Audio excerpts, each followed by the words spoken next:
Paleo 200, Fossils versus Sedimentary, Metamorphic and Igneous Rock with Jules. Jules, can you explain the difference between Sedimentary Rock, Metamorphic Rock and Igneous Rock?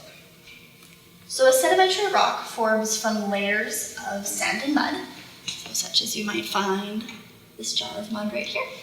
So what happens is it forms where you have bodies of water.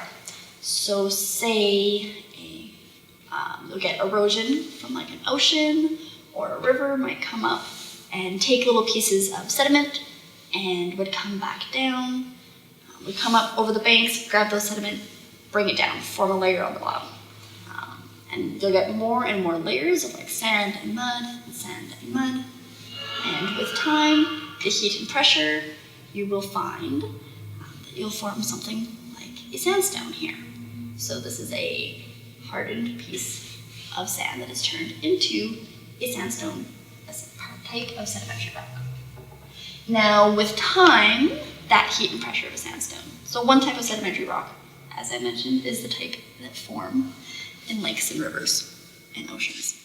Now, with time, that sand, that sediment, the sandstone, is going to be buried and go deeper and deeper into the earth.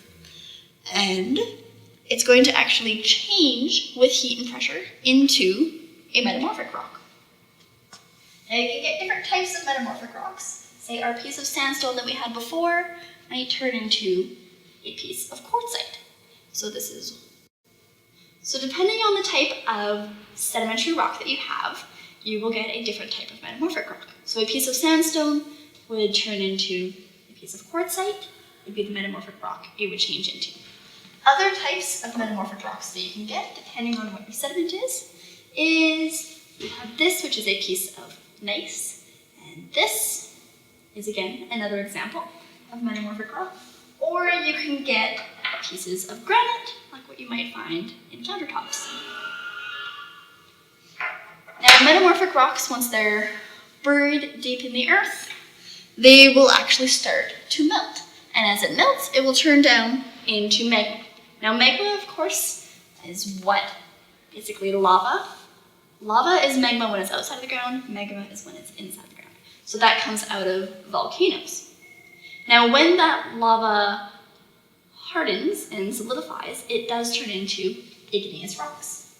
So say the magma comes out of a volcano, explodes, and goes rushing down the sides, and goes into water, and cools very, very quickly, you will get a piece of obsidian. So you can see that it's very smooth, shiny, an example of an igneous rock. Now, if that lava maybe mixed in with some gases, maybe didn't cool quite as quickly, you would get a piece of basalt. So this has some holes, some air pockets, as well as it's not quite the same smooth and shiny texture as the obsidian. And another type of igneous rock that you might get is pumice.